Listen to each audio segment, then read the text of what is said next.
96 FM Merkuri, informatif, inspiratif. Selamat berjumpa kembali sahabat Merkuri, sahabat YouTube, apa kabar? Salam sehat selalu. Dan senang hari ini bisa menghadirkan kembali perbincangan interaktif kita bersama teman-teman dari Magnet Solusi Integra Emisi Consulting dalam talk show Solusi SDM ya.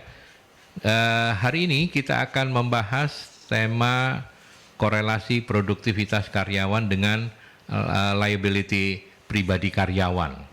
Seperti apa dan apa yang akan kita bahas, nanti kita bersama Mbak Mita dari MSI. Mbak Mita, apa kabar? Baik Pak Aldi. Sehat ya? Sehat, Pak Aldi juga sehat ya Pak? Sehat terus kalau okay. saya. Sip. Ya, oke. Dan narasumber tamu kita pagi hari ini ada Mbak Anastasia Novita Teja Mulya SHM Hum. Beliau adalah HRD Manager PT Rapid Plus Indonesia. Panggilannya Mbak Novita. Mbak Novi ya? Ya betul Pak. Mbak Novi, selamat pagi. Selamat pagi Pak Aldi. Salam sehat. Salam sehat juga. Selamat pagi dan salam sehat juga untuk Sobat Merkuri dimanapun berada. Sahabat Merkuri. Ya, sahabat Merkuri. Ya, oke. Mbak Mita, terima kasih sudah berkenan hadir ya untuk pagi hari ini. Boleh kita ngobrol-ngobrol dikit tentang Rapid Plus ini, perusahaan yang bergerak di bidang apa, profil company-nya seperti apa, monggo kalau tidak keberatan.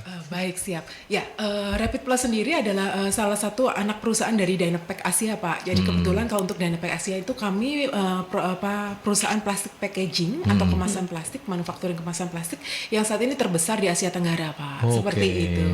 Nah, di Rapid Plus sendiri kami bergerak di bidang yang sama, jadi di rigid plastic packaging seperti itu. Kami punya beberapa pabrik, Pak, saat ini. 3 ada di Jawa Timur dan 2 ada di Jawa Barat, tepatnya di daerah Cikarang. Oh, 3 di Jawa Timur ya? Betul, 3 di Jawa Timur dan head office di Jawa Timur. Biasanya kalau rata-rata perusahaan kan head office ada di Jakarta begitu ya. Kalau kita justru head office-nya ada di Jawa Timur. Kalau holding tetap di Jakarta ya? Holding tetap di Jakarta. Holding tetap di Jakarta ya. Oke, head office-nya di Jawa Timur dan head office-nya yang di kantornya Mbak Novi? Betul, yang di daerah industri ya Pak ya? Ya, di Berbek ya. Betul, yang di Berbek Industri itu. Terus 2 yang lain kalau di Jawa Timur di mana? 2 yang lain di daerah Pasuruan, Pak. Di daerah Pasuruan. Ini produknya apa, Mbak? Rapid Plus kemasan ini? plastik. Jadi seperti kalau mungkin Bapak Ibu tahu misalnya permen frost gitu ya, itu kemasannya packagingnya kami yang buat. Atau mungkin botol bedak bayinya Johnson seperti itu. Nah, itu kami yang buat. Oke. Begitu. Oh, ini lebih ke industri ya? Ya, kami B2B, Pak. B2B ya. B2B, betul. Jadi mungkin orang akan lebih familiar dengan customer kami seperti Johnson & Johnson, Unilever, seperti itu ya, Atsuka Widatra. Mereka akan lebih familiar dengan itu. Kalau kami mungkin ya karena kami B2B, jadi mereka juga ya masih apa sih gitu ya, kayak begitu. Padahal di balik itu semua ada usaha keras dari Mbak Novi dan teman-teman untuk membuat Johnson & Johnson dan yang lainnya itu bisa jualan begitu ya. Biar tampil bagus gitu ya. Biar tampil bagus. Menarik gitu ya. Kemasannya gitu. Oke, baik. Dan terima kasih sekali lagi Mbak Novi sudah berkenan hadir hari ini. Mita, kita mau bicara apa sih hari ini? Kita mau bicara terkait dengan produktivitas karyawan Pak. Cuman juga kita ada faktor lainnya nih Pak. Terkait dengan liability karyawan. Jadi ada hubungannya nggak sih antara liabilitas gitu ya, kita bisa bicara liabilitas apa karyawan. Apa sih liabilitas itu? Dengan produktivitas. Jadi kalau untuk liabilitas sendiri itu lebih ke kewajiban atau bisa kita sebutnya umumnya seperti hutang gitu ya Pak ya. Jadi tuntutan kehidupan gitu kan untuk memenuhi kebutuhan sehari-hari pasti kan akan kita merasa kayak nggak cukup gitu loh, dari sisi gaji juga kurang memenuhi, lalu ada keinginan tersendiri mungkin. Jadi sekarang kan juga dipermudah gitu ya Pak ya, dengan pakai aplikasi apapun itu tuh bisa dalam 1 menit 5 menit langsung cair gitu ya Pak. Nah, jadi yang dimaksud liabilitas ini lebih ke kewajiban mendatang yang harus memang kita bayarkan gitu, atau bisa disingkat atau lebih umumnya lebih ke hutang gitu. Ya, ini menjadi perbincangan menarik karena ketika bicara liabilitas pribadi itu sangat nggak ada benchmarknya ya. Artinya kan Mbak Novi liabilitasnya beda sama Mita, beda sama yang lebih tua gitu kan. Tapi Gitu jangan kan? salah, Pak. Anak sekarang kadang itu lebih hedon ya. Maksudnya Oh iya ya. mungkin kalau Berarti lebih boros. Saya lebih lebih hemat hemat karena kan, tanggungannya lebih banyak gitu.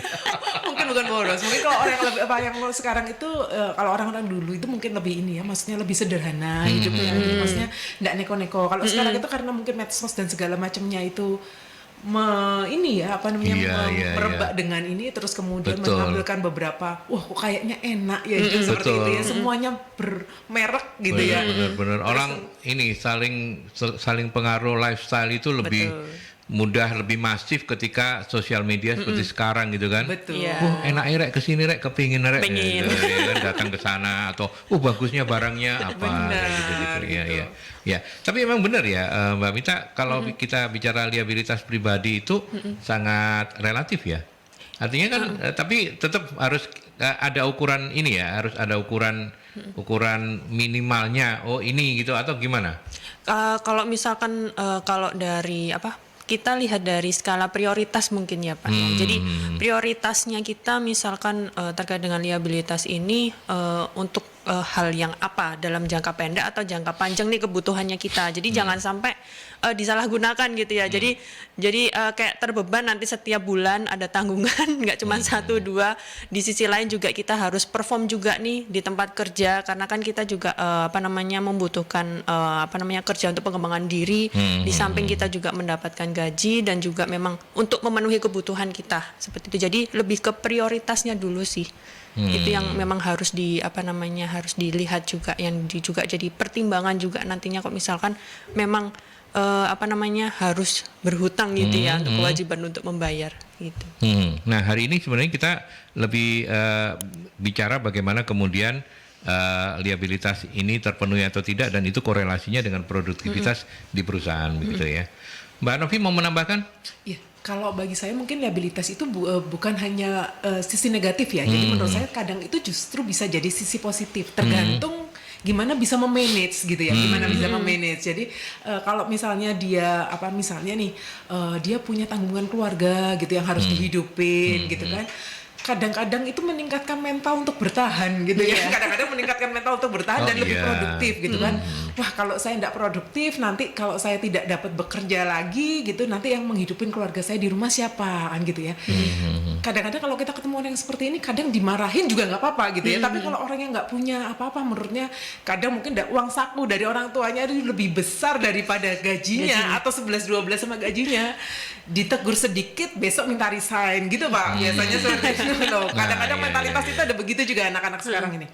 Nah, tapi kalau misalnya kalau liabilitas terlalu banyak juga ya tadi itu negatifnya. Jadi misalnya saya pernah mengalami ada beberapa teman gitu ya sampai ATM itu digadekan gitu kan. ATM digadekan. Waduh.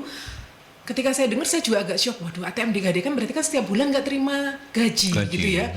Ya pantas aja kalau kerjanya juga ogah-ogahan gitu kan. Jadi benar-benar datang hanya untuk memenuhi ceklik supaya dapat bayaran gitu ya. Tapi maksudnya kerja ya ala kadarnya gitu ya, bukan lagi untuk istilahnya pengembangan diri gitu kan. Udah nggak seperti itu, just untuk ya udah saya dapat gaji untuk bayar utang gitu. Nah, yang seperti itu sebetulnya kasihan juga gitu kan ya. Ya itu pasti gajinya 5,5 itu ya. Tanggal 5 sudah setengah mati dia. Ya, berarti Mbak Mita kemudian kalau pertanyaan kita adalah korelasi, seperti apa korelasinya antara liabilitas dengan kecenderungan untuk bertahan di perusahaan atau produktivitasnya?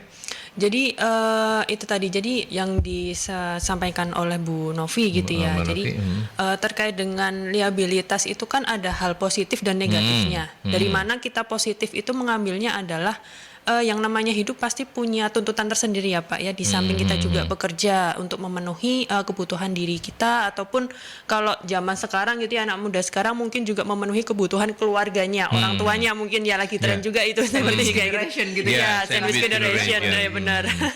Ya, jadi dilihat dari posisi positifnya dulu. Jadi kita juga harus melihat yang saya sampaikan tadi, prioritasnya itu yang harus kita ambil itu yang mana kita dahulukan, memang untuk kebutuhan yang mendesak atau yang sebenarnya hanya untuk kayak memenuhi gengsi mungkin gitu ya. Itu jangan sampai mempengaruhi dari kebutuhan kita sehari-hari. Jadi lihat dari prioritasnya supaya kita di perusahaan kan juga punya tanggung jawab nih ya Pak Aldi ya. Jadi memang harus produktif juga, produk dalam artian keseharian kita datang tidak hanya untuk absen langsung ya udahlah yang penting terima bayaran tiap bulan gitu ya kan, bukan kayak gitu. Jadi memang kontribusinya di perusahaan juga yang harus seperti apa, kita yang harus maintain juga di samping kita punya kebutuhan yang sehari-hari tadi itu untuk untuk memenuhi kebutuhan kita. Ya.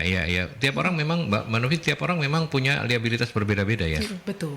Karena kan maksudnya mereka lahir dari latar belakang keluarga yang berbeda-beda juga, gitu kan. Lingkungan pergaulan mereka juga beda-beda. Kalau ketemu teman yang lingkungan pergaulannya baik-baik nih, bukan anak kafe, anak rumahan, ya mungkin gaya hidup sederhana. Tapi kalau ketemu lingkungan yang mungkin anak-anak kafe dan segala macam, sekali jajan mungkin sehari 50-100 ribu misalnya, gajinya UMK gitu kan. Nah ini nih udah repot, udah ketemu di situ gitu kan. Nanti disuruh ini sedikit, aduh kok ada aja tuntutan perusahaan kan gitu ya. Ngerasa berat, padahal bagi di sisi perusahaan namanya aja bayarin karyawan dengan UMK yang terus naik ya pasti. Kalau kita beli nasi goreng 10.000 dengan nasi goreng 12.000, berharapnya 12.000 ada bedanya dong dengan yang 10.000 gitu kan. Jadi bagi perusahaan mungkin menganggap ya wajar lah meminta yang lebih dengan kenaikan UMK. Coba kan beberapa teman merasa bahwa lah kenaikan UMK kan hak saya, bukan berarti saya berhak untuk dituntut lebih gitu ya. Padahal kan yang pandangannya gitu sih, menurut saya berbeda sudut pandang seperti itu. Jadi ya kembalilah pintar-pintar tadi memilih lingkungan pergaulan, jadi ya harus bisa lah istilahnya mungkin sedikit-sedikit financial planning juga gitu kan. Mungkin living maksimal 50%, terus kemudian harus punya juga dong yang ditabung 30% saving, 20% buat main nih, playing gitu kan. Jadi berharapnya dari berapapun gajinya, bukan dari besar kecilnya, tetapi dengan seperti itu kita, ternyata kalau saya bekerja itu ada yang di saving, ada hasilnya gitu ya.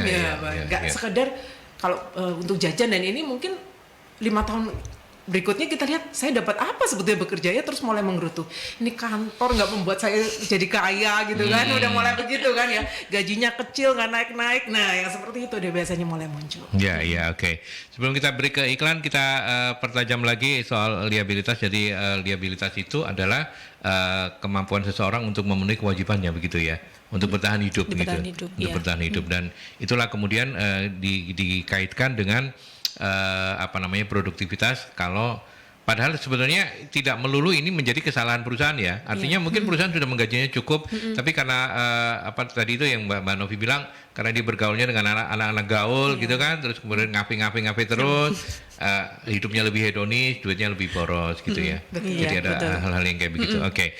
Baik. Kita break dulu ke iklan. Sahabat Mercury, silakan Anda mau sharing-sharing di 0315620096 atau juga melalui WhatsApp di 0817300096. Ya, oke, kita lanjutkan kembali. Kita masih di talk show Solusi SDM dan topik kita hari ini itu adalah korelasi produktivitas dengan liabilitas pribadi karyawan bersama Mbak Mita dari MSI dan juga Mbak Novi dari PT Rapid Plus Indonesia. Tadi kita sudah ngobrol-ngobrol tentang sampai ke korelasi antara liabilitas dengan kecenderungan bertahan. Dan kalau bicara tadi ada bukan hanya negatif tapi ada positifnya juga. Saya ke Mbak Novi dulu. Mbak Novi, kalau kita boleh jujur, lebih banyak mana dampaknya, yang positif atau negatif? Kalau boleh jujur, kalau di zaman sekarang yang mana maksudnya tadi ya dipermudah segala akses pinjaman begitu ya, itu lebih banyak negatif, banyak gitu, negatifnya. Jadi maksudnya memang mesti lebih selektif juga ya, maksudnya kita mesti mengeduket juga ke karyawan bahwa ya kadang itu tidak segala sesuatu harus dipenuhi dengan seperti itu gitu kan. Kalau memang tidak mampu sudahlah gitu loh, maksudnya biasa-biasa saja, sederhana saja, tidak usah maksa dengan bergaya wah dengan uang utangan gitu kan, maksudnya seperti itu. Sehingga dia mau nggak mau membuat liabilitasnya menjadi lebih susah ya, karena dia menentukan grade-nya itu tidak sesuai dengan kemampuannya gitu. Kalau Mbak Mita gimana menambahkannya? Kalau lihat dari sisi positif atau negatifnya yang lebih dominan, sisi negatifnya memang kita lihat dari kebutuhan hidup dulu. Jadi ya itu tadi, kalau misalnya memang sebenarnya lingkungan itu kan sangat mempengaruhi ya Pak Aldi ya. Jadi kalau misalnya kita tidak pandai memilih atau menahan diri lah, lebih tepatnya menahan diri gitu ya, untuk tidak terlalu dengan kita, kemampuan kita atau kapasitas kita, misalkan sebulan dengan gaji sekian, misalkan katakanlah 5 juta gitu ya. Di samping itu kita kan juga ada memenuhi hasrat diri sendiri, ataupun misalkan ada keluarga juga. Jadi ada beberapa orang juga yang ini. Nah, jadi kita juga harus lihat skala prioritas juga. Jadi jangan sampai liabilitas ini menjadi negatif gitu ya. Jadi kita harus mengelola itu sebagai hal yang positif. Positifnya gimana? Caranya itu ya tadi itu. Jadi kita harus lihat prioritas kita mau di mana, kita harus menahan diri juga. Jadi jangan sampai terpengaruh lah, gampang terpengaruh gitu ya dengan lingkungan sekitar gitu ya. Dengan lingkungan misalkan yang di luar kantor ataupun di kantor juga gitu ya. Jadi jangan sampai kita juga harus melihat, jadi bekerja ini tidak hanya sekedar untuk menerima gaji, tapi kita juga bisa lihat juga dari posisi positifnya juga. Walaupun kita punya tanggungan gitu ya di luar pekerjaan, kita juga harus lihat kita perlu untuk pengembangan diri. Potensi kita ini kan tidak hanya melulu soal uang dan untuk kebutuhan sehari-hari aja gitu ya. Cuman kita juga harus melihat posisi positifnya adalah kita memang punya tanggungan, cuman kita juga ya gimana caranya supaya kita bisa balance gitu ya. Bisa seimbang gitulah, kita punya kebutuhan A, tapi kita juga harus tanggung jawab juga di perusahaan untuk apa? Untuk kedepannya, jangka panjang ya Pak Aldi ya. Jadi kalau yang namanya pekerjaan, performance, kinerja itu kan pasti untuk bekal kita jangka panjangnya gitu. Jadi gimana caranya ya kita harus melihat dari hal yang positif lah. Jadi supaya tidak menjadi mempengaruhi diri kita sih, mental kita juga supaya tidak terpengaruh. Tapi memang secara psikologis tiap orang beda ya, benar ya Mbak Novi ya. Betul. Tiap orang beda ya, artinya karena tiap orang berbeda itu menjadi lebih mudahkah untuk kemudian mengarahkan orang-orang yang punya kecenderungan hedonis, boros dan segala macamnya itu untuk menjadi, apalagi ketika dia sudah harus punya tanggungan banyak gitu ya, lebih mudah dirubah atau secara praktek seperti apa? Kalau jujurnya kalau lebih mudah sebetulnya tidak ya Pak ya. Maksudnya dan kita pun kalau saya sih tidak sampai harus merubah. Kembali lagi kan mereka ketika sudah bekerja saya menganggap itu sebagai manusia dewasa gitu ya. Jadi kita tetap memberikan sisi lain supaya mereka mau berpikir gitu kan. Maksudnya dalam artian kan kita kadang nggak bisa memaksa ya Pak ya. Setiap manusia punya kehendak bebas gitu ya. Betul. Setiap manusia punya kehendak bebas. Cuma kita selalu memberikan insight gitu kan. Ya sudahlah, bergayalah apa adanya gitu kan. Maksudnya nggak usah terlalu berlebihan. Supaya maksudnya kamu nggak terlalu memaksa gitu ya, memaksa dirimu untuk harus seperti ini. Enggak kok, nggak ada, jangan punya gengsi yang terlalu tinggi gitu, biasa saja gitu kan, supaya kamu juga bisa perform di perusahaan dengan lebih well, apapun lah ya, mungkin bukan hanya pekerja di perusahaan, dimanapun gitu kan, kamu bisa perform itu dengan lebih baik, karena tidak segala sesuatu kita bicara tentang uang seperti tadi Mbak Mita bilang ya, kita butuh sebagai manusia itu butuh pengembangan diri, aktualisasi dan sebagainya gitu kan. Ya memang ada yang bilang sekarang kalau nggak ada uang itu nggak bisa apa-apa. Ya memang betul ya kan, beli segala sesuatu memang pakai uang, tetapi tidak segala sesuatu itu senilai dengan uang gitu kan, maksudnya seperti itu. Ya, berarti menjadi HRD manager di era kekinian itu pekerjaannya nambah banyak lagi ya. Termasuk harus mengurusi orang ini liabilitasnya kayak gimana begitu ya. Mau nggak mau, suka nggak suka memang itu kan ya. Iya, karena kadang-kadang kan suka ada gitu juga ya, telepon atau WhatsApp beredar dari pinjol. Nama karyawan ini, aduh karyawan kita nih gitu kan. Udah hutang di mana aja gitu kan, gitu seperti itu. Iya. Dan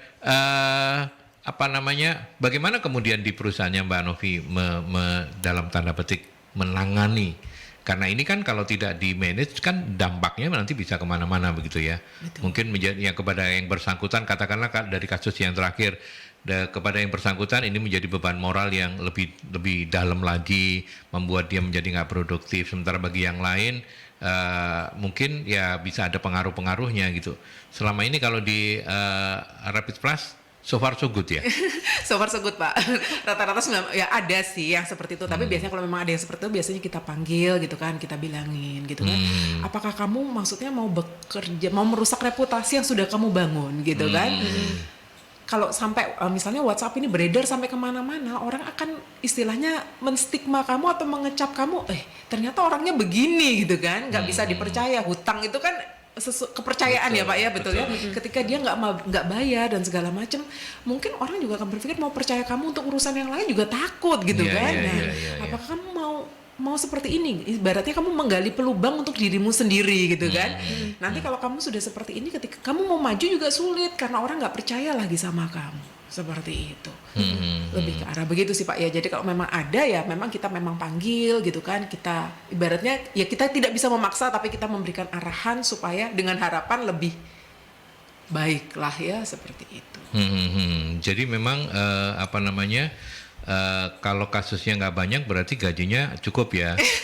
Yuk kita pindah ke sana semua dah. Gaji cukup nggak cukup relatif Pak ya. Karena kalau dibilang ya seperti tadi ya, kalau ukurannya nggak cukup, nggak akan pernah cukup terus gitu kan. Jadi ya kembali lagi pintar-pintar kita bersyukur sebetulnya. Syukurin dulu, terus kemudian kita kembali lagi pada ya sudah, yang kita butuhkan apa, yang diinginkan boleh sih, siapa sih yang nggak punya list keinginan boleh, tapi nanti disusun prioritasnya gitu ya, dibutuhkan dulu deh, biar ngerasanya hidupnya enak, bersyukur terus gitu kan. Gajinya berapa? Cukup lah pokoknya, karena Tuhan itu mencukupkan untuk semuanya kan. Begitu ya. Iya, Tuhan tuh pasti apa namanya memberi yang kita butuhkan, bukan yang kita minta gitu ya. Bukan yang kita inginkan. Bukan kita inginkan. Kalau kita menginginkannya berlebihan, Tuhan tahu kok. Oh ini batasnya sampai sini dulu aja kayak gitu.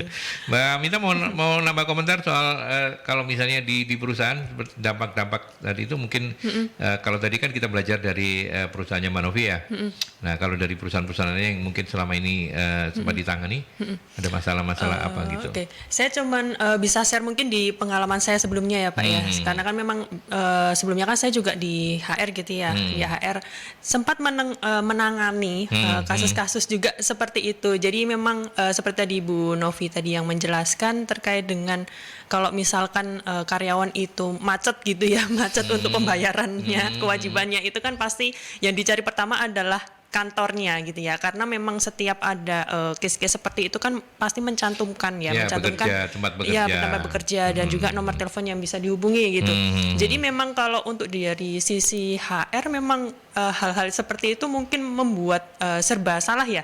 Serba salah dalam artian pastikan karyawan juga mempunyai kewajiban di luar dari pekerjaan gitu ya, tanggungan pribadinya gitu. Tapi di sisi lain sebagai HR itu juga ya harus menjaga nih supaya perusahaan ini reputasinya tidak jelek atau ceritanya juga tidak jelek gitu ya. Bagaimana caranya? Jadi setiap pastikan ada telepon gitu ya, telepon ke kantor gitu ya untuk mencari atas nama ini apakah benar bekerja, kok belum bayar tanggungan gitu ya, macet gitu ya, tagihan gitu ya. Nah, jadi dari situ akhirnya juga yaitu tadi untuk mencari tahu kenapa sih kok karyawan ini sampai macet gitu ya untuk tanggungannya. Kita harus mencari tahu dulu juga. Jadi dari sisi HR ini juga harus menjadi teman curhat mungkin seperti itu ya Pak Aldi ya. Jadi juga tidak hanya masalah pekerjaan tapi juga masalah pribadi yang mungkin akan berimpact juga ke pekerjaannya gitu. Jadi dari situ dari HR juga bisa menjadi mentor mungkin ya, teman curhat gitu ya untuk karyawan supaya bisa meluapkan lah kegelisahannya, kekhawatirannya, dan dari situ supaya perusahaan ini juga kita harus menjaga supaya tetap citranya itu tadi juga tidak buruk dan juga karyawan ini juga tetap bisa perform gitu di kantor. Ya, oke. Baik, ini menarik ya untuk Anda dan ini sudah menjadi trigger untuk Bu Ita menanyakan. Terima kasih Bu Ita, selamat pagi. Bagaimana kalau perusahaan tidak ada manajemen dalam mengelola liabilitas karyawan, apa minusnya? Oke, mungkin belum semuanya perusahaan punya divisi HRD definitif ya. Nah ini yang ditanyakan oleh kalau ada kasus-kasus seperti yang tadi itu, terus kemudian manajemen belum punya HRD, apa minusnya? Apa minusnya? Ya kalau minusnya ya tadi ya, maksudnya bisa kalau liabilities karyawan tidak termanage dengan baik, ya akan berimpact kepada productivity gitu kan. Kalau dia udah kayak tadi misalnya ATM digadekan gitu, mau kerja aja kalau bisa nggak usah masuk gitu kan, ngapain orang nggak dapat duit gitu kan, jadi seolah-olah bekerja untuk orang lain gitu kan. Ya tapi Ya, begitu Pak. Memang apa namanya kalau bisa ya mungkin apa yang harus dilakukan ya mungkin sekarang sudah banyak ya apa namanya ibaratnya seperti financial planning yang ada di apa namanya di YouTube atau sebagainya. Mungkin beberapa bisa dibuatkan seperti adalah mungkin dari pimpinan perusahaannya ada beberapa artikel yang mungkin ditempel di pengumuman. Mungkin supaya karyawan bisa membaca gitu kan. Oh, ternyata begini loh, mungkin nggak efeknya nggak langsung ya. Biasanya kalau kita bicara tentang HR atau kita bicara tentang orang itu nggak bisa langsung keluar resultnya begitu Mbak Mita ya. Jadi kadang itu kita ngasih training apapun tuh jangan berharap sekali training terus langsung keluar ada hasilnya, nggak ada gitu ya.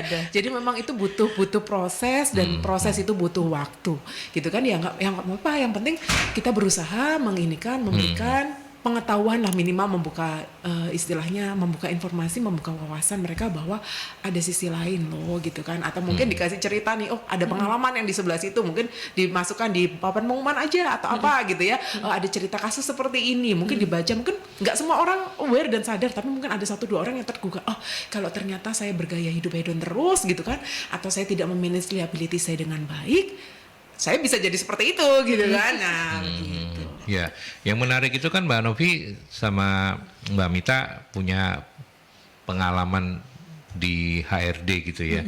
Nah, kalau misalnya muncul kasus tadi itu, kasus-kasus ada karyawan yang bermasalah gitu ya terkait dengan tagihan dan segala macam, bagaimana cara penanganannya waktu itu, dan apakah ini memang di-keep supaya dia privasinya tidak sampai terganggu, atau justru malah ini bisa di-share agar karyawan bisa belajar bareng-bareng. Kalau pengalamannya Mbak Novi gimana, pengalamannya Mbak Mita gimana gitu? Pastinya beda-beda kan, karena pabriknya beda gitu kan, ya perusahaannya beda gitu.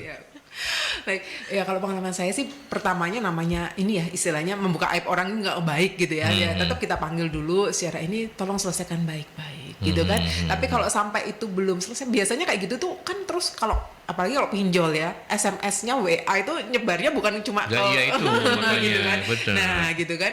Nah kalau seperti itu kamu nggak bereskan efeknya begini. Tapi kalau udah sampai dia nggak beres-bereskan ya memang akhirnya jadi ketahuan dong siapa yang ini gitu kan. Nah dari situ mungkin bisa diambil contoh case juga untuk teman-temannya tanpa sebut nama gitu kan, karena mungkin juga udah tahu gitu kan ya.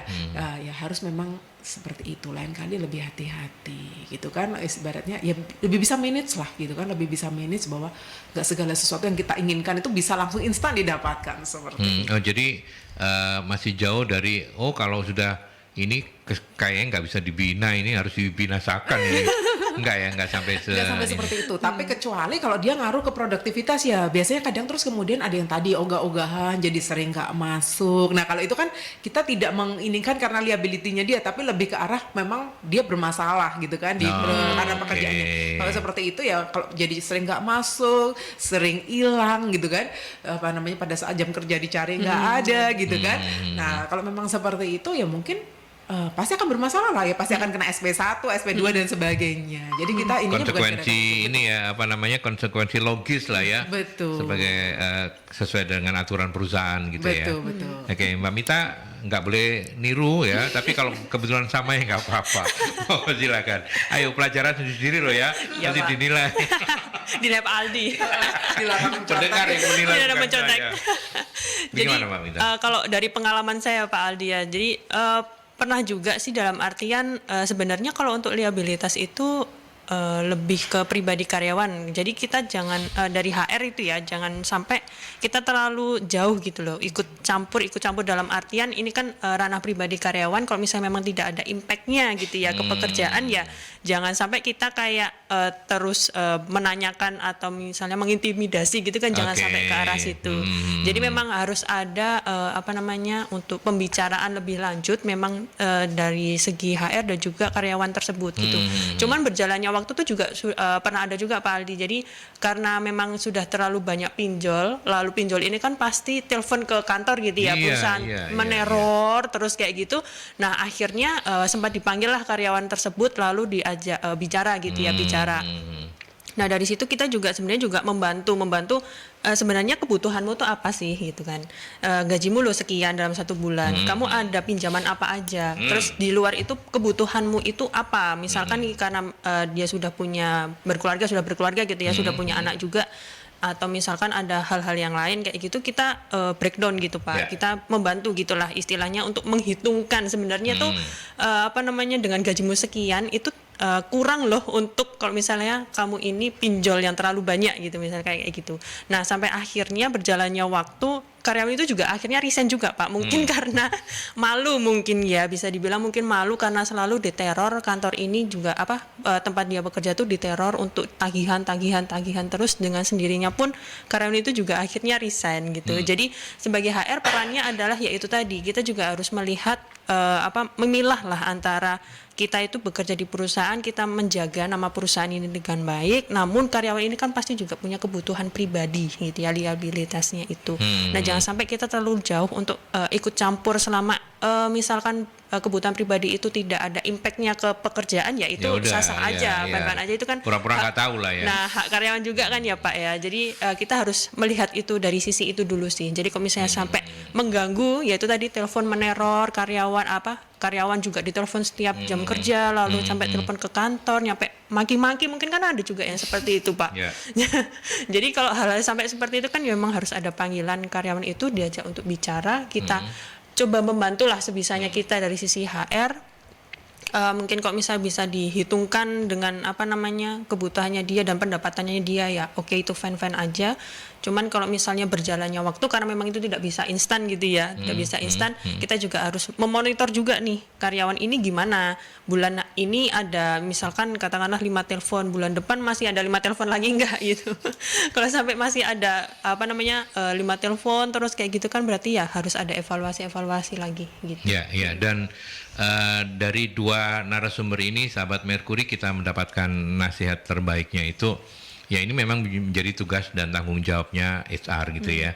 Tetapi HR juga nggak boleh kebablasan lah ya, karena selama liabilitas pribadinya itu tadi seperti disampaikan oleh Mbak Novi tidak mengganggu kinerja yang bersangkutan, ya kita pura-pura nggak tahu lah. Tapi terus mantau gitu ya, supaya ketika kasusnya tiba-tiba muncul itu langsung bisa di-manage dengan baik. Kira-kira kayak begitu ya. Betul. Baik, nanti kita lanjutkan. Silakan untuk sahabat-sahabat Merkuri yang masih ingin sharing-sharing, kalau by phone boleh di 0315620096 atau juga melalui WhatsApp ya di 08173000096. Ya, hari ini kita bicara tentang hal-hal yang sangat manusiawi ya. Ketika bicara soal hal-hal yang humanis kayak begini, ini memang agak susah ya. Karena banyak tidak bisa diselesaikan dengan keilmuan. Ya, ini harus dengan ilmu kesabaran.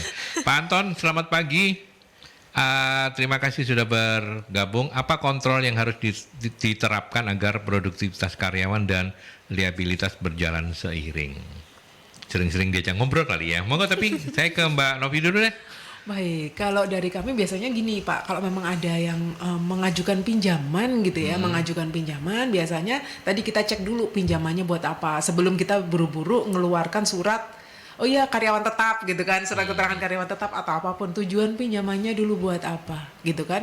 Terus kita cek juga dia sudah punya nggak pinjaman di sebelumnya gitu kan, kalau memang ini biasanya seperti itu. Tapi memang kadang ya namanya filter ya gitu ya, kadang apalagi dengan sekarang dipermudah, kadang kita juga tidak bisa menyaring terlalu banyak gitu ya. Kalau memang tidak lewat kita, ya memang ya itu memang susah begitu ya. Tapi ya caranya tadilah mungkin kita lebih banyak memberikan edukasi saja kepada karyawan, apapun itu, mungkin lewat buletin atau lewat pengumuman gitu kan, bahwa ada loh financial planning seperti ini ya. Memang tidak sekali jadi, butuh beberapa step, butuh beberapa kali, dan mungkin nggak tahu berapa lama gitu kan. Tapi dengan harapan adalah karyawan yang bisa memanage dengan baik. Ya, repotnya itu ada orang-orang yang memang secara kepribadian itu tertutup ya. Nah, dengan menghadapi orang-orang yang seperti ini agak susah ya. Baru meledos itu, kalau orang Jawa bilangnya, baru meledos ketika masalahnya udah gede banget. Besar banget kan. Nah, tapi ya itulah Pak Anton, kalau soal kontrol ya diupayakan untuk paling tidak diajak untuk ngobrol gitu ya. Betul. Mbak Novi ya. Mbak Mita mau menambahkan untuk Pak Anton apa kontrol yang bisa diterapkan supaya produktivitas dan liabilitasnya ini seiring sejalan gitu? Jadi kalau dari sisi perusahaan mungkin bisa dilihat mungkin bikin seperti kayak peraturan gitu ya, peraturan kebijakan dari perusahaan ini terkait dengan pinjaman atau permintaan pinjaman di luar kantor gitu ya, misalnya berhubungan dengan KPR atau misalkan dengan KTA misalkan kayak gitu. Kita peraturannya mungkin bisa dilihat juga dari sisi masa kerja si karyawannya itu. Jadi mungkin kita punya standarnya bahwa misalkan katakanlah 3 tahun masa kerja baru bisa mengajukan atau pengajuan terkait itu. Nah juga bisa dilihat juga dari performanya si karyawan ini juga. Walaupun masa kerjanya 3 tahun, tapi ternyata memang tidak performnya juga kurang misalnya gitu ya. Kita lihat dari evaluasinya tiap tahun, itu juga jadi pertimbangan mungkin bisa dari perusahaan nih supaya tetap menjagalah kredibilitasnya dari si perusahaan juga gitu. Dari si perusahaannya mungkin seperti itu gitu. Yeah. Jadi memang ada kita bisa membuat sebuah peraturan-peraturan yang bisa mungkin sedikit mengontrol mungkin seperti itu ya. Jadi supaya karyawan ini tetap dalam pengawasan gitu ya, pengawasan dari perusahaan juga, dan juga perusahaan karyawan ini juga bisa seperti mungkin lebih berpikir 2-3 kali mungkin kalau misalnya mau pengajuan juga, karena kan Lebih reputasinya repot gitu ya. reputasinya di perusahaan kan juga dipertimbangkan juga nantinya untuk jenjang karirnya mungkin bisa seperti itu. Jadi kalau dari sisi perusahaan ya itu tadi bikin peraturan, kalau dari sisi karyawan ya dari sisi karyawan juga memang harus melihat skala prioritas lagi tadi saya bilang juga. Jadi memang dengan kita harus sadar diri dalam artian pendapatan kita itu setiap bulan berapa juga harus dilihat juga memang kebutuhan dari kita pribadi seperti apa, dan juga kita itu bekerja tidak hanya untuk mencari uang, cuman kita juga ada yaitu tadi pengembangan kontribusinya di perusahaan itu juga seperti apa, pasti akan perusahaan akan melihat juga gitu Pak Aldi. Ya. Mbak Mita dan Mbak Novi, sejauh pengalaman Anda berkarir di bidang HR ini, berapa persen orang-orang yang bermasalah seperti ini? Tidak banyak, 10%? Nggak sampai Pak. Nggak sampai ya? Dari total karyawan maksud Nggak saya? sampai lah. Nggak sampai ya? Nggak Kecil sampai banget lah. ya? Kecil, ada yang benar-benar bermasalah ya, yang maksudnya liabilities yang nggak bisa kontrol, dianya posisinya mungkin 1-2% lah. Yang nggak terlalu besar ya, Nggak memang terlalu ya. besar. Mbak Mita juga sama? Iya, nggak Kurang terlalu lebih sama. besar juga. Nggak terlalu besar, tapi ini nambah kerjaan juga ya buat teman-teman ya. Soalnya kalau tidak dikelola, Betul. dan kemudian ini bisa kemana-mana gitu kan. Loh itu enak aja, itu nggak ada tindakan apa-apa kok, ya sudah akhirnya nular ke yang lain-lain gitu kan. Bisa juga kayak begitu. Oke, itu Pak Anton ya. Kemudian ada Pak Firman. Dengan kata lain, perusahaan bisa memberi gaji cukup atau tidak, semua kembali pada pribadi karyawan sendiri. Seperlu apa perusahaan menyediakan konsultan psikologi untuk liabilitas karyawan. Oke, silakan Mbak Novi. Ya, jadi kalau ditanya seperlu apa perusahaan menyiapkan konsultan psikologi gitu kan, ya mungkin kalau dibilang perlu gitu kan, perlu sekali, apalagi kalau sekarang ya, zaman sekarang banyak orang yang mungkin lebih stres gitu ya, tekanannya lebih banyak, jadi kebutuhan untuk konsultan psikologi itu perlu gitu kan. Nah ya tadi fungsinya konsultan psikologi itu untuk menyadarkan orang juga bahwa ya tadilah hidup itu yang satu pertama kali itu adalah harus disyukurin dulu. Kalau udah punya pekerjaan disyukurin dulu. Begitu kita bersyukur baru kita bisa merasa cukup gitu kan, baru merasa itu cukup gitu kan, cukup. Nah itu baru kita bisa manage lagi. Kalau dengan kata cukup berarti ya memang harus dicukupkan untuk yang kebutuhannya, tidak perlu dilebih-lebihkan seperti itu. Ya, artinya butuh sih butuh begitu ya. Tapi sebelum ini membutuhkan lebih jauh, sepanjang masih bisa dihandle oleh HR manajernya, nggak masalah ya. Nggak masalah. Soal HR-nya mau pulang malam, pulang subuh ya terserah gitu kan. Pulangnya tetap Pak, biasanya WhatsApp yang terus jalan 24 jam. Iya. Pulangnya sudah sampai di rumah tapi terus ngurusi pekerjaan juga gitu ya. Iya. Kalau Mbak Mita gimana? Ya, harus dilihat dari kalau dari pengalaman saya sih memang saya itu sukanya ini ya karena saya yang menerima pembicaraan terkait dengan karyawan yang punya keluhan seperti hutang kayak gitu ya, ataupun saya yang menerima telepon gitu ya, mungkin dari pihak yang memang menagih itu. Jadi memang saya pasti akan dengan sendirinya tuh ingat, atau dengan sendirinya juga akan saya catat gitu loh Pak. Jadi itu juga jadi bahan evaluasi gitu ke depannya, nanti dari perusahaan ini bisa bisa menanggulangi hal-hal seperti ini dengan mengontrolnya itu seperti apa sih gitu. Walaupun kita sudah memiliki peraturan yang seperti tadi yang saya jelaskan, cuman kan berjalannya waktu dengan kebutuhan yang semakin ada-ada aja gitu ya Pak Aldi ya. Nah itu kan juga pasti jadi bahan evaluasi juga perusahaan supaya peraturan-peraturan yang lama nih kita harus membuat atau update gitulah untuk peraturan dengan hal-hal atau mungkin kebutuhan yang sekarang ini memang lagi yang harus memang dipenuhi dari karyawan nih, perusahaan bisa menanggulanginya dengan cara yang apa sih gitu ya. Kayak gitu. Tapi sebenarnya kalau misalnya kemudian balik lagi ke realitanya begitu ya Mbak Mita dan Mbak Novi ya, mereka yang bermasalah terkait dengan kondisi ketidakseimbangan antara pendapatan dan pengeluaran, lebih karena apa? Lebih karena memang gajinya kecil dibandingkan dengan tuntutan yang ada, atau lebih banyaknya itu sebenarnya kepandaian untuk mengelola keuangan menyesuaikannya yang masih kurang. Mana yang lebih ini?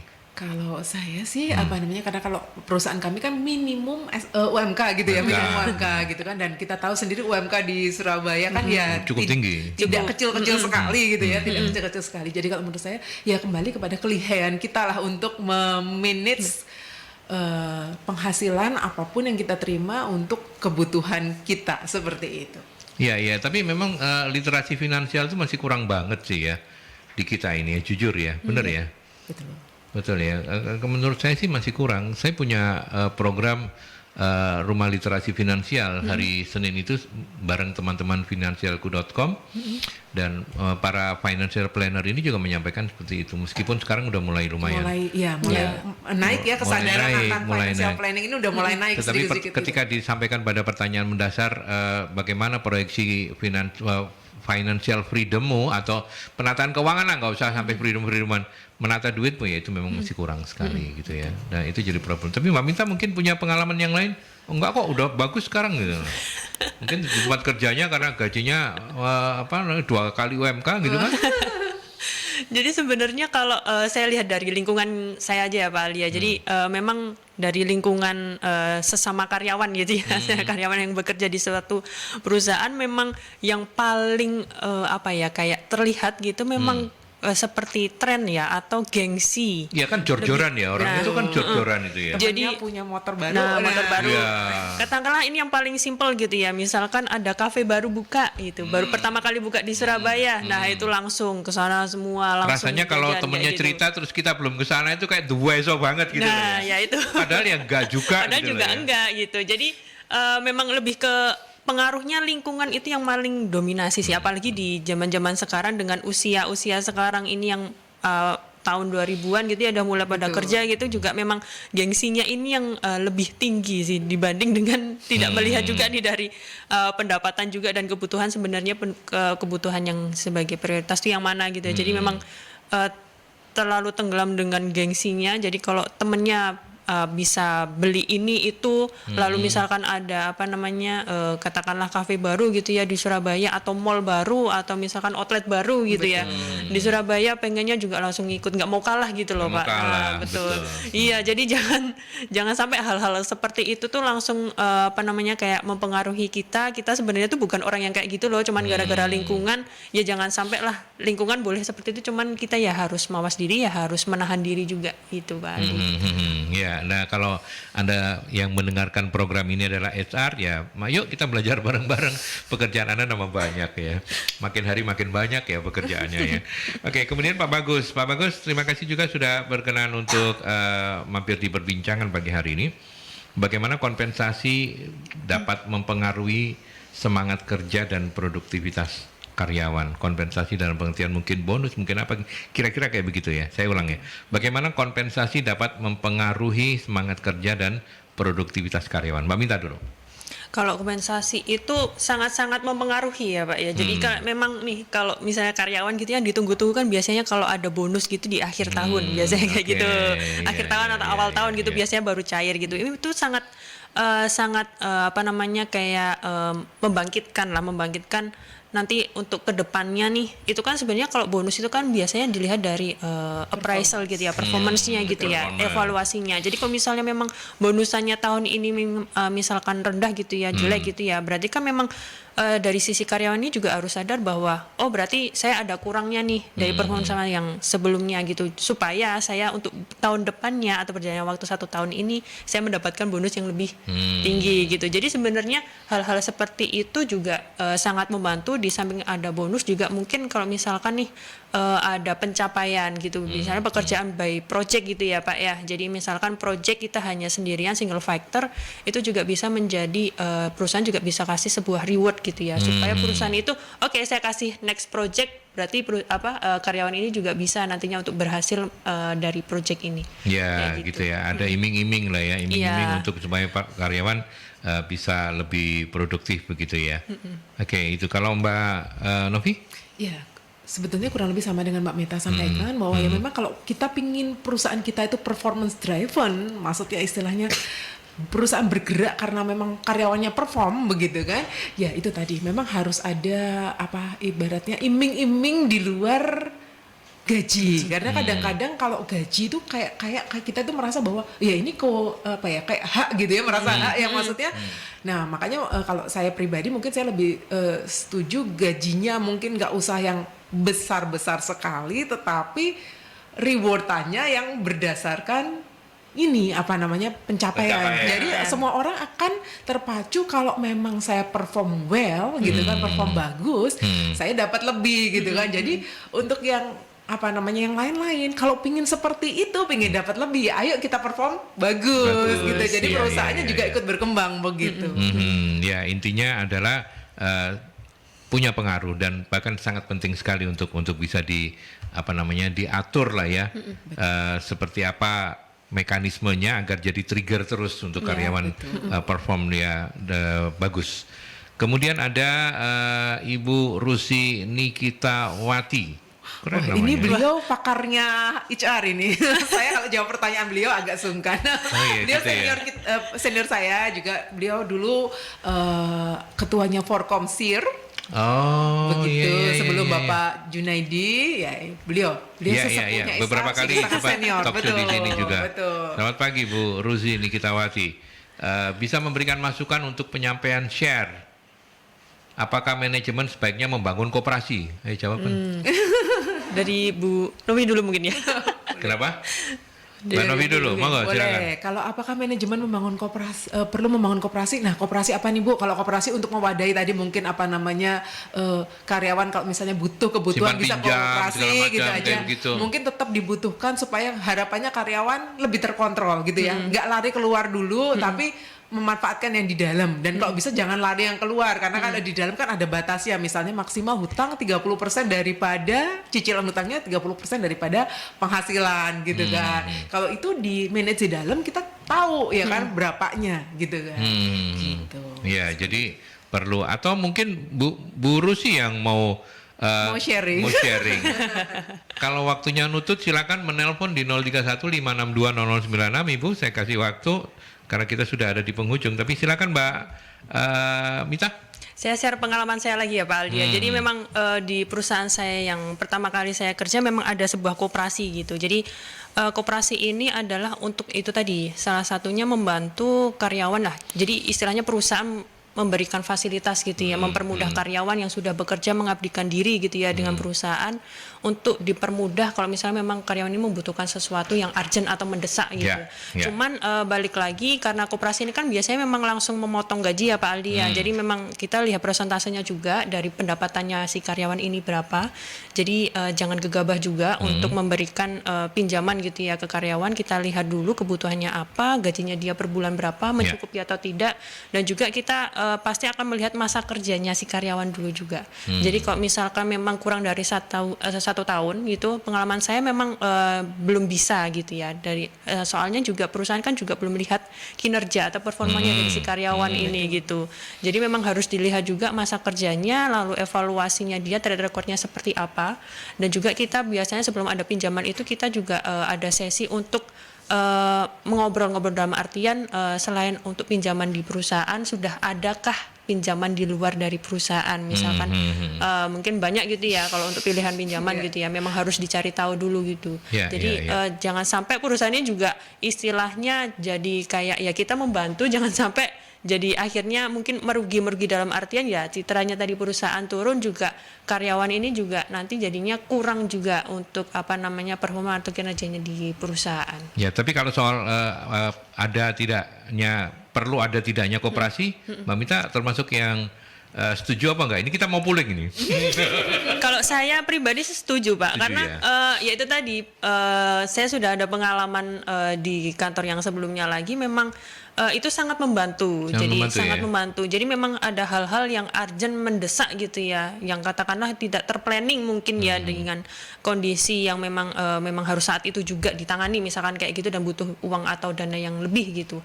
Nah, itu kan juga sangat membantu karyawan. Cuman ya itu tadi saya bicarakan bahwa dari sisi perusahaan juga harus melihat juga kemampuannya gitu ya, jangan juga, terus ada koperasi umbar-umbaran gitu kan ya, sama aja bohong gitu kan, pindahin pinjolnya ke koperasinya gitu kan, sama aja gitu. Tapi koperasi juga Bu Rusi, saya nggak tahu yang dimaksud apa, tapi kalau menurut saya koperasi ya harusnya sesuai dengan koperasi yang sebenar-benarnya ya. Betul, jadi ya sesuai dengan mungkin ya pendirian koperasi. Koperasi. Ada ART-nya. Bukan cuma terus ada dicerai HRD dicerai, wes pokoknya perusahaan ini ngasih ini modalnya, wes pinjamkan ke anak-anak ini untuk dikembangkan dananya. Kayak dana taktis dong, Pak. Dana talangan. Bukan. Seharusnya sih bukan seperti itu ya. Bukan seperti itu. Jadi benar-benar ya memang kalau koperasi yang mengumpulkan dana dari karyawan berupa simpanan pokok dan simpanan wajib yang diputarkan kembali untuk kebutuhan karyawan. Setiap tahun ada SHU yang dibagi kalau ada ibaratnya ada gainnya, ada selisihnya. Iya. Tapi Bu Rusi ini mengusik saya ini ya, karena koperasi itu jarang sekali kita bicarakan sekarang. Padahal itu katanya soko guru perekonomian Indonesia gitu ya. Tapi itu persoalan lain, kita segera tutup saja diskusi ini dengan meminta kedua narasumber kita untuk menyampaikan closing statement-nya, yaitu bagaimana peran HR agar liabilitas karyawan tidak mengganggu produktivitas kerjanya. Dimulai dari narasumber tamunya dulu, Mbak Novi. Baik, peran HR di sini adalah tadi ya sebagai fungsi kontrol juga dan fungsi edukasi kalau bagi saya. Jadi memberikan edukasi dan sekaligus melakukan kontrol kalau memang ada permintaan kayak tadi ya, surat keterangan dan sebagainya ya kita cek dulu gitu kan. Nah, seperti itu. Dan juga fungsi konseling gitu kan ya, fungsi konseling kalau sampai sudah ada yang ternyata kebablas begitu ya. Dan kita tahu ya buru-burulah kita konseling, seperti itu sih, Pak. Ya, oke. Terima kasih banyak Mbak Novi. Ke Mbak Mita? Dari sisi HR bisa sebagai tempat curhat gitu ya, curahan hati karyawan, karena memang peran dari HR ini tidak hanya sebatas untuk daily-nya aja, pekerjaannya aja untuk memonitor apa yang terjadi di perusahaan, cuman kan ada impact atau misalnya faktor-faktor lain gitu ya di luar perusahaan yang bisa mempengaruhi karyawan yang harus kita harus kita bimbing kayak gitu ya. Jadi perannya HR ini juga harus membimbing gitu, tidak hanya orang tua aja yang membimbing. Jadi memang HR juga harus membimbing karyawan ini untuk membantu memecahkan masalah gitu ya, sebagai teman, sebagai tidak hanya sebatas profesional gitu ya dari sisi perusahaan, cuma jadi HR ini harus jadi teman lah, supaya karyawan ini semua unek-uneknya, semua misalnya ada kekhawatiran atau misalkan ada tanggungan atau misalkan ada hal-hal yang ditakuti gitu bisa tersampaikan dengan HR juga bisa akhirnya memberikan solusi. Nah, dari situ makanya akhirnya perusahaan pun juga akhirnya tidak terlalu terdampak gitu ya dengan permasalahan-permasalahan karyawan. Jadi memang perannya HR ini sangat-sangat harus ya harus untuk jadi pembimbing semua seluruh karyawan gitu. Luar biasa ya. Semangat untuk Anda para praktisi HR, upahmu besar di surga. Luar biasa ini yang disampaikan. Tapi terima kasih banyak ya Mbak Mita. Mbak Mita, MSI ada kegiatan nggak? MSI ada kegiatan di Januari, Pak Aldi. Jadi pelatihan BNSP untuk kehumasan, public relation, juga lalu ada administrasi perkantoran, sertifikasinya, lalu untuk selanjutnya terkait dengan pelatihan dan sertifikasi BNSP instruktur atau trainer itu juga ada di bulan Januari, Pak Aldi. Ya, oke. Kalau mau komunikasi selain 0811 340 5557 nomor saktinya MSC itu Nomor sakti. bisa kemana juga ke IG, Bisa IG. Lebih ke IG. Ke IG mungkin Yang lebih aktif yang mana? gitu ya, lebih IG aktifnya ya? di IG memang. Mau DM ke IG aja ya. Ya, ke IG juga bisa di Magnet Solusi Integra, disambung semua. Oke, silakan Rapid Plus kalau perlu sesuatu Siap. menghubungi MSC ya. Oh, saya kayak brokernya saya. Tapi yang pasti terima kasih banyak untuk narasumber tamu saya pagi hari ini, Mbak Anastasia Novita Tejamulya SHM Home, HRD Manager dari PT Rapid Plus Indonesia. Sukses selalu ya Mbak Mita ya, Mbak Novi ya. Pak Aldi. Ya, Sehat-sehat terus. Sehat-sehat selalu Ya, sama-sama. mudah-mudahan kapan-kapan kita bisa ngobrol lagi ya. Baik. Oke, baik. Oke. Mbak Mita, thank you ya. Iya, Kita ketemu terima lagi kasih, minggu Pak depan. Aldi. Kita Iya, ketemu semoga, lagi Pak. tahun depan. Oh iya, tahun depan sudah ganti tahun Pak, Ganti 2023 tahun. betul. Iya, oke, baik. Baik, sahabat Merkur, sampai di sini talk show kita untuk solusi SDM kali ini. Sampai ketemu kita di episode berikutnya dengan topik yang berbeda. Selamat pagi.